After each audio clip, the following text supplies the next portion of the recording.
Hai semuanya, selamat datang kembali di channel ini. Hari ini kita akan membahas sesuatu yang sangat mendalam dan personal, sesuatu yang mungkin sering kita lupakan di tengah kesibukan dan tuntutan hidup sehari-hari, yaitu identitas kita sebagai anak yang dikasihi, atau yang saya suka sebut, anak kesayangan. Mungkin kedengarannya sedikit klise ya, anak kesayangan. Tapi coba deh kita renungkan sejenak, sepanjang hidup.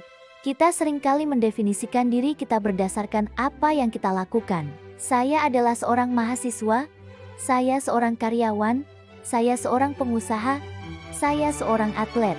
Kita juga sering mengukur nilai diri kita dari pencapaian. Apa saya sudah punya rumah? Apa jabatan saya sudah tinggi? Berapa banyak follower saya di media sosial? Terlalu sering, identitas kita terikat pada performa. Kalau kita berprestasi, kita merasa berharga. Kalau kita gagal, kita merasa tidak berguna. Pola pikir ini sangat melelahkan dan rentan, karena dunia ini penuh dengan ketidakpastian. Hari ini kita bisa di puncak, besok mungkin kita harus menghadapi tantangan yang berat.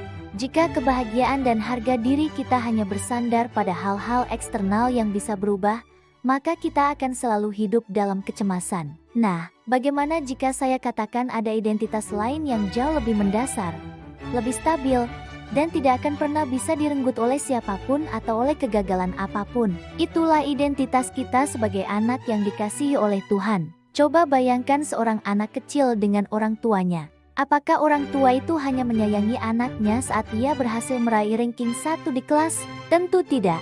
Orang tua yang baik akan menyayangi anaknya tanpa syarat. Mereka menyayangi anak itu bukan karena apa yang ia lakukan, tapi karena siapa dia, yaitu anak mereka. Cinta itu sudah ada sejak anak itu lahir, bahkan sebelum ia bisa melakukan apa-apa.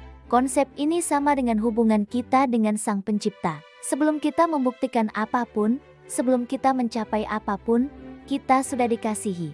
Kasihnya tidak didasarkan pada seberapa baik kita, seberapa rajin kita beribadah, atau seberapa sukses kita di mata dunia. Kasihnya adalah anugerah murni. Kita berharga bukan karena apa yang kita miliki atau capai. Kita berharga karena kita adalah ciptaannya yang unik dan dikasihi. Menerima identitas ini secara radikal bisa mengubah cara kita memandang hidup. Pertama, ini membebaskan kita dari tekanan untuk selalu sempurna. Kita semua membuat kesalahan, kita semua punya kekurangan. Ketika kita tahu bahwa nilai kita tidak ditentukan oleh kesempurnaan kita bisa lebih berani mencoba hal baru, berani mengambil risiko, dan yang terpenting, berani menjadi diri sendiri. Kita tidak perlu lagi memakai topeng untuk membuat orang lain terkesan. Kita bisa jujur dengan kelemahan kita, karena kita tahu kita tetap dikasihi. Kedua, identitas sebagai anak kesayangan memberi kita fondasi yang kuat di tengah badai kehidupan.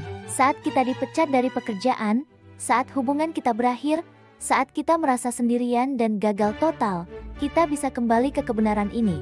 Saya mungkin kehilangan banyak hal, tapi saya tidak pernah kehilangan status saya sebagai anak yang dikasihi. Ini adalah jangkar yang menahan kita tetap teguh saat ombak kehidupan menerpa. Ini adalah sumber kekuatan dan pengharapan yang tidak akan pernah kering. Ketiga, ini mengubah cara kita berinteraksi dengan orang lain. Ketika kita merasa aman dalam identitas kita tidak lagi melihat orang lain sebagai saingan.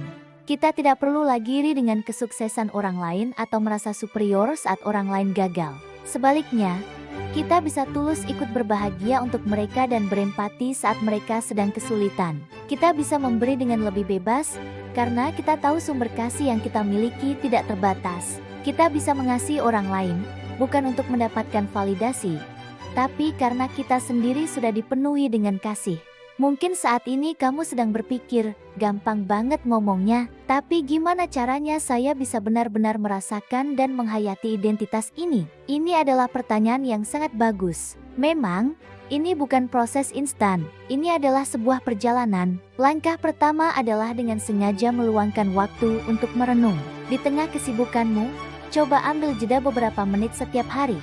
Pejamkan mata, tarik napas dalam-dalam, dan katakan pada dirimu sendiri, aku dikasihi, aku berharga, bukan karena apa yang aku lakukan, tapi karena siapa aku. Ucapkan itu berulang kali sampai kata-kata itu meresap ke dalam hatimu. Langkah kedua adalah dengan mengubah fokus kita. Setiap kali pikiran negatif tentang kegagalan atau kekurangan muncul, coba lawan dengan kebenaran tentang identitasmu ini. Misalnya, saat kamu berpikir, "Aku bodoh sekali, kenapa aku bisa melakukan kesalahan ini?" Coba ganti dengan, "Ya, aku membuat kesalahan, tapi kesalahan ini tidak mendefinisikan siapa aku. Aku tetap anak yang dikasihi dan aku bisa belajar dari ini." Langkah ketiga, kelilingi dirimu dengan komunitas yang positif. Carilah teman-teman atau lingkungan yang saling mendukung dan mengingatkan satu sama lain akan kebenaran ini. Jauhi hubungan yang membuatmu merasa harus terus-menerus membuktikan diri. Menghayati identitas sebagai anak kesayangan bukan berarti hidup kita akan bebas dari masalah. Tantangan akan tetap ada, rasa sakit akan tetap kita rasakan.